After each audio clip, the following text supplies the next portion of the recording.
दोस्तों, मैं हूं मिस्टर मोटिवेटर। आज मैं आपको इस वीडियो के अंदर 3 शॉर्ट मोटिवेशनल स्टोरी बताने वाला हूं जो कि आपकी लाइफ को बदल कर रख देंगी। पहली मोटिवेशन स्टोरी है कि एक आदमी के 3 सवाल। दूसरी मोटिवेशनल स्टोरी है एक नाव वाले की कहानी।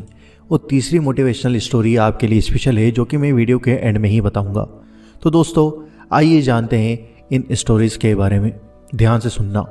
एक गाँव में एक बहुत ही गरीब आदमी रहता था। वह आदमी हर समय यह सोचा करता था कि मेरी ज़िंदगी कब बदलेगी और कब मैं इस गरीबी से बाहर निकलूंगा। एक बार उसके पड़ोसी वाले गांव में एक बाबा आए हुए थे जो कि हर किसी के सवाल का जवाब दे रहे थे। ये आदमी भी अपने सवाल का जवाब जानने के लिए अपने गांव से उस पड़ोसी गांव में जाने के लिए जंगल के रास्ते से निकल जाता है। जब यह आदमी जंगल के रास्ते से गुजर रहा था तो अंधेरा काफ़ी हो चुका था। इसे जंगल में एक घर दिखाई दिया जो कि बहुत बड़ा और आलीशान घर था। इस आदमी ने वहां रात गुजारने के लिए उस घर के मालिक से इजाज़त ले ली और वहां पर रुक गया। उस घर के मालिक ने आदमी से पूछा कि तुम उस गांव में किससे मिलने जा रहे हो। तो आदमी ने कहा कि उस गांव में एक बाबा आए हुए हैं जो हर किसी के सवाल का जवाब दे रहे हैं, इसलिए मैं अपने सवाल का जवाब पूछने के लिए वहां जा रहा हूं। यह सुनने के बाद घर के मालिक ने कहा कि तुम उन बाबा से मेरा भी एक सवाल पूछना कि मेरी बेटी 20 साल की है और वह गूंगी है। तुम उन बाबा से पूछना कि वो कब बोलना शुरू करेगी। उस आदमी ने घर के मालिक को हाँ कहा और अगले सुबह वो वहाँ से निकल गया। रास्ते में चलते चलते उसे एक बूढ़ा आदमी मिला जिसके हाथ में एक जादू की छड़ी थी। उस बूढ़े जादूगर ने आदमी से पूछा कि तुम कहाँ जा रहे हो। आदमी ने कहा कि मैं बगल के गाँव में जा रहा हूँ। वहाँ पर एक बाबा आए हुए हैं जो सबके सवाल का जवाब दे रहे हैं और मैं अपने सवाल का जवाब पूछने के लिए वहां जा रहा हूं। उस बूढ़े जादूगर ने कहा कि तुम उन बाबा से भी पूछना कि मैं स्वर्ग में कब जाऊंगा। वह आदमी हाँ कहकर वहां से चला गया। थोड़ी दूर जाने के बाद उस आदमी को एक बड़ा सा कछुआ दिखा जो कि ड्रैगन बनने की कोशिश कर रहा था। कछुए ने आदमी से पूछा कि तुम कहाँ जा रहे हो। आदमी बोला, मैं एक बाबा से अपने सवाल का जवाब पूछने जा रहा हूँ। तो कछुए ने आदमी से कहा कि तुम उन बाबा से ये भी पूछना कि मैं ड्रैगन कब बनूंगा। आदमी कछुए से हाँ कहकर वहाँ से चला जाता है और जब यह आदमी उन बाबा के पास पहुँचता है तो बाबा ने आदमी से कहा कि तुम मुझसे कोई भी 3 ही सवाल पूछ सकते हो। अब आदमी सोच में पड़ गया कि अब मैं अपना सवाल पूछूं या फिर उन तीनों का। आदमी ने सोचा कि मेरा सवाल तो ये था कि मैं गरीबी से कब बाहर निकलूंगा। उसने सोचा कि मेरी प्रॉब्लम तो बहुत छोटी है, मैं उन तीनों के ही सवाल पूछ लेता हूँ। आदमी ने कछुए का सवाल बाबा से पूछा। बाबा ने कहा कि जब वो अपने कवच से बाहर निकलेगा तब वह ड्रैगन बन जाएगा। फिर आदमी ने उस बूढ़े जादूगर का सवाल बाबा से पूछा तो बाबा ने कहा कि जब वो अपनी जादू की छड़ी छोड़ देगा, जब वो स्वर्ग में चला जाएगा। फिर आदमी ने उस घर के मालिक का सवाल पूछा तो बाबा ने कहा कि जब उसकी बेटी को उसका जीवन साथी मिल जाएगा तब वो बोलना शुरू कर देगी। वह आदमी इन तीनों का सवालों का जवाब लेकर उसी रास्ते से चला गया। जब वो कछुए से मिला तो कछुए को अपना कवच छोड़ने को कहा। जैसे ही कछुए ने कवच छोड़ा वो ड्रैगन बन गया। कछुए के कवच से बहुत सारे मोती निकले जो उस आदमी को मिले। फिर वह उस बूढ़े जादूगर से मिला जो स्वर्ग जाना चाहता था। उस आदमी ने कहा कि तुम अपनी जादू की छड़ी छोड़ दोगे तब तुम स्वर्ग में चले जाओगे। उस बूढ़े जादूगर ने अपनी छड़ी छोड़ दी और जैसे ही वह छोड़ी वह बूढ़ा आदमी स्वर्ग चला गया। फिर वह आदमी उस घर के मालिक से मिला कि जब तुम्हारी बेटी को उसका जीवन साथी मिल जाएगा तब वो बोलना शुरू कर देगी। उस घर के मालिक ने अपनी बेटी की शादी उसी आदमी से करा दी और वो लड़की भी बोलने लगी। इस कहानी से हमें यह सीख मिलती है कि हमें कुछ पाने के लिए कुछ खोना पड़ता है, कुछ छोड़ना पड़ता है। जिसे वह कछुए ने अपना कवच छोड़ा तो वो ड्रैगन बन गया।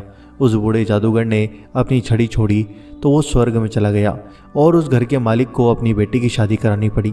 इस कहानी में सबको कुछ ना कुछ मिला, लेकिन सबसे ज़्यादा उस आदमी को मिला जो बहुत ज़्यादा गरीब था, क्योंकि उसी ने सबसे ज़्यादा सेक्रीफाइस किया, उसी ने सबसे ज़्यादा प्रॉब्लम सही।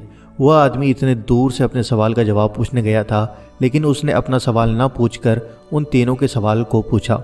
उसी आदमी ने सबसे बड़ा त्याग किया। और याद रखिए, बड़ी कामयाबी पाने के लिए आपको सेक्रीफाइस बड़ा करना पड़ेगा। दोस्तों, अब जानते हैं दूसरी कहानी, एक नाव वाले की कहानी। एक बार एक बहुत बड़ा बिजनेसमैन एक छोटे से गांव में जाता है। उसका प्लान होता है उस गांव में एक फैक्ट्री लगाने का। वह एक ऐसी जगह पहुंच जाता है जहाँ पर उसके सामने एक नदी होती है और नदी पार गांव होता है। अब उसके पास दो रास्ते होते हैं, एक कि वह सड़क के रास्ते से घूम करके उस गांव में पहुँचे जिसमें करीब 8 घंटे लगेंगे क्योंकि वहाँ तक पहुँचने का डायरेक्ट कोई रास्ता नहीं है, और दूसरा कि एक नाव में बैठकर सिर्फ 20 मिनट में उस नदी को पार करके उस गांव में पहुंच जाए। उसने अपना टाइम बचाने के लिए उस नाव में बैठने का निर्णय लिया। वह नाव बहुत ही छोटी सी थी जिसमें एक तरफ आदमी बैठ जाता था जो कि नाव चला रहा था और दूसरी तरफ ये बिजनेसमैन बैठा हुआ था। नाव में बैठने के थोड़ी देर बाद उस बिजनेसमैन ने उस नाव वाले से पूछा, तुझे पता है कि तेरी नाव में कौन बैठा है? तो नाव वाले ने बड़े ही भोलेपन से कहा कि नहीं साहब, मुझे नहीं पता कि आप कौन हो। तो बिजनेसमैन बोला, क्या तू अखबार नहीं पढ़ता है? अखबार में हर दूसरे दिन मेरी फ़ोटो आती है। तो नाव वाला बोला, अरे साहब, मुझे कहाँ पढ़ना लिखना आता है। मैं बहुत छोटा सा था जब मेरे पिताजी गुजर गए थे, तो अपने परिवार का ध्यान रखने के लिए मैं बचपन से ही काम पर लग गया और तभी मेरा स्कूल छूट गया। यह सुनकर उस बिजनेसमैन ने उसका मजाक उड़ाते हुए कहा, तुझे पढ़ना लिखना तक नहीं आता है, ऐसी ज़िंदगी का क्या फ़ायदा? ये सुनकर उस नाव वाले को बुरा तो लगा लेकिन उसने कुछ नहीं बोला। थोड़ी देर बाद वह बिजनेसमैन उस नाव वाले से बोला, अभी कुछ दिन बाद यह तुम जो ज़मीन देख रहे हो, यहाँ पर मेरी एक बहुत बड़ी फैक्ट्री होगी जहाँ पर हमारे ब्रांड की मिनरल वाटर की बोतल्स बनेगी। उस नाव वाले को उसकी बात समझ नहीं आई। उसने कहा, क्या बनेगा साहब? फिर बिजनेसमैन थोड़ा सा इंटरेस्ट होकर के बोला कि हमारे यहाँ पानी की बोतलें बनेगी जो तेरे गाँव में नहीं बिकेंगी लेकिन शहरों में बहुत बिकती हैं। अरे कभी तू शहर गया होगा तो तुमने देखा होगा कि दुकानों पर पानी की बोतलें रखी होती हैं। फिर उस नाव वाले ने बोला, अरे साहब, मुझे कैसे पता होगा, मैं तो कभी इस गांव से बाहर गया ही नहीं। फिर वह बिजनेसमैन हंसते हुए बोला, तू कभी इस गांव से बाहर तक नहीं गया, तुझे पता ही नहीं कि शहर क्या होता है। अरे इसी ज़िंदगी का क्या फ़ायदा? उसकी यह बात सुनकर नाव वाले को सच में लगने लगा कि मेरी ज़िंदगी शायद किसी काम की नहीं है। अपनी इस सोच की वजह से उस नाव वाले का ध्यान हटा और तभी नाव की टक्कर एक बड़े से पत्थर से हो गई जिसकी वजह से नाव में पानी भरने लगा और नाव डूबने लगी। उस जगह पर पानी बहुत ही गहरा था और किनारा दूर था। नाव वाले को समझ आ गया कि अब इस नाव को बचाने का कोई उपाय नहीं है और वह अपनी जान बचाने के लिए नदी में छलांग मारने ही वाला था। तभी उसने उस बिजनेसमैन से पूछा, साहब, आपको तैरना तो आता है ना? तो बिजनेसमैन घबरा करके बोला, ऐसा क्यों पूछ रहे हो, मुझे तैरना नहीं आता। उसकी यह बात सुन करके नाव वाले को हंसी आ गई और वह बोला, अरे साहब, आपको तैरना तक नहीं आता, ऐसी ज़िंदगी का क्या फ़ायदा? यह सुन करके उस बिजनेसमैन को अपनी उस गलती का एहसास हुआ और वह हाथ जोड़ करके उस नाव वाले से बोला, तुम जो कहोगे मैं तुम्हें दूंगा, बस मेरी जान बचा लो। तो उस नाव वाले ने बोला, अरे साहब, आप घबराओ नहीं, मुझे सिर्फ तैरना ही नहीं आता बल्कि डूबते हुए लोगों को बचाना भी आता है। आप मुझे कस के पकड़ लो, मैं आपको कुछ नहीं होने दूंगा। और फिर उस नाव वाले ने सिर्फ अपनी नहीं बल्कि उस बिजनेसमैन की भी जान बचाई। तो इस कहानी से हम एक बहुत बड़ी सीख ले सकते हैं कि ज़िंदगी में हमें कभी भी किसी का मजाक नहीं उड़ाना चाहिए या उसे अपने से कम नहीं समझना चाहिए, क्योंकि हमें नहीं पता कि हमें कब और कहाँ और कैसे किसकी ज़रूरत पड़ जाए। दोस्तों, तीसरी स्पेशल कहानी, खुद को इतना बदलो कि ज़माना तरस जाए आपको देखने के लिए। एक लड़का था, वो दिल का बड़ा साफ था, मगर उसके साथ एक दिक्कत थी कि वो हद से ज़्यादा दूसरों के पास जाता, हद से ज़्यादा दूसरों को भाव देता और कई बार खुद का मजाक उड़ने के बाद भी खामोश रहता था। इसी वजह से लोग उसका इस्तेमाल भी करते, उससे काम निकलवाते और एक बार उसके काम निकल जाने के बाद, उसका इस्तेमाल कर लेने के बाद फिर उसे दोबारा पूछते तक नहीं। वो लड़का दूसरों के लिए दिन रात पागल रहता, लेकिन बदले में दूसरों को उसके होने या ना होने से कोई भी फर्क नहीं पड़ता था। वो कभी भी दूसरों को किसी भी काम के लिए मना नहीं कर पाता था। बस एक बार कोई उससे मदद मांग ले, अपनी जान लगा देता उसकी मदद करने के लिए। इसी चक्कर में वो पढ़ाई में भी पिछड़ता गया। दोस्तों के पास ज़बरदस्ती जाता ताकि वो अकेला ना रहे और मज़े कर सके, लेकिन उसके दोस्त उसको बस नाम के लिए पूछते थे। अगर वो होता तो भी ठीक है और ना होता तब भी ठीक है। ऐसा ही सिलसिला कई महीनों तक चलता रहा। अब धीरे धीरे उसे भी इस बात का एहसास होने लगा था कि लोग उसका इस्तेमाल सिर्फ अपने काम के लिए करते हैं। एक बार उनका मतलब निकल जाता है तो वो उसे दोबारा पूछते तक नहीं। उसे ये बात अंदर से तोड़ती थी, झंझोड़ती थी, लेकिन फिर भी वो सेम चीज़ दोबारा करता। फिर से उन्हीं लोगों के पास जाता। कोई अगर उसे कुछ बोल भी देता तब भी उसका जवाब नहीं देता था। और इस बीच न तो उसका ध्यान पढ़ाई में लगता और ना ही किसी और काम में। असल में वो उन 4 लोगों में, 4 दोस्तों में ज़बरदस्ती घुसने की कोशिश कर रहा था, यानी सिर्फ लटकने की कोशिश कर रहा था दोस्तों के साथ में, जो साथ नहीं भी होना चाह रहे थे उसके। उन्हें भी ज़बरदस्ती अपना बनाने की कोशिश कर रहा था, लेकिन बस अब ख़त्म हुआ। आखिरकार अब उसे यह पूरी तरीके से एहसास हो चुका था कि वो इस ज़माने में सिर्फ और सिर्फ मजाक बनकर रह गया है। ना उसका कोई वजूद है और ना ही कोई कीमत है। अब उसे बहुत बुरा लगता था, उसका दिल टूटता था। वो अकेले कमरे में खुद को बंद करके रोता है। लेकिन अगले दिन से अब वो सब कुछ बदलने का फैसला करता है।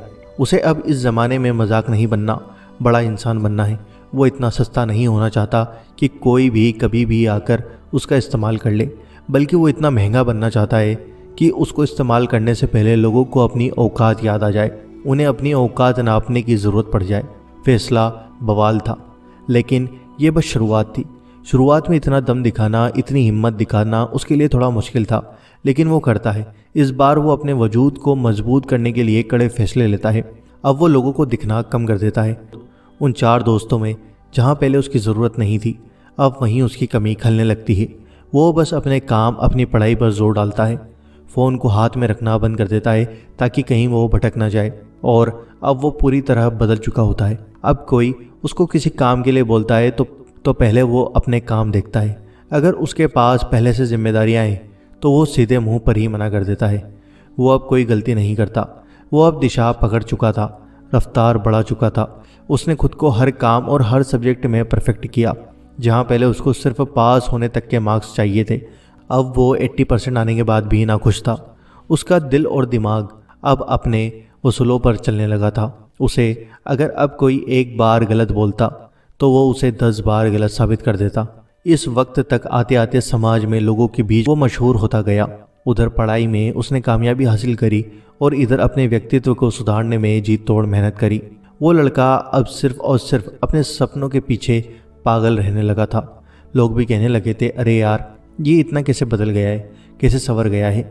अब लोग तरसते थे उस इंसान को उस लड़के में देखने के लिए जैसा वो पहले रहा करता था। अपनी तैयारी में उसने 4 चांद लगाए। होशियारी से उसने अपना सपना पूरा किया और फिर इनकम टैक्स डिपार्टमेंट का असिस्टेंट, बाद में कमिश्नर बना। और आज के वक्त जो रिश्तेदार पहले उसको ब्लॉक करके रखते थे, अब वो उसके कॉल का इंतज़ार करते हैं।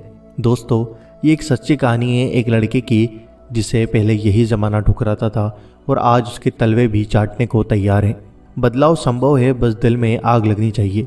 मुझे बहुत अच्छे से मालूम है कि इस लड़की की कहानी को हर 10 में से 9 आदमी ने अपने आप से रिलेट करा होगा, क्योंकि यहाँ पर आज 90% लोग संघर्ष कर रहे हैं। मैं उन लोगों से बस इतना बोलना चाहता हूँ कि खुद को इतना बदल लो कि लोग तरस जाएं तुम्हें पहले जैसा देखने के लिए, तुमसे मिलने के लिए।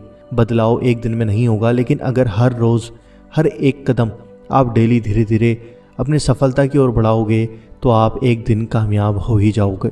दोस्तों, मुझे उम्मीद है कि आपको यह 3 कहानियाँ बहुत पसंद आई होंगी। और आपकी कहानी कौन सी फेवरेट है मुझे कमेंट करके ज़रूर बताना। इस वीडियो को लाइक करो और जितना हो सके ज़्यादा से ज़्यादा शेयर करो। और चैनल पर नए हो तो सब्सक्राइब करके बेल आइकन ज़रूर दबा दो। Thanks for watching.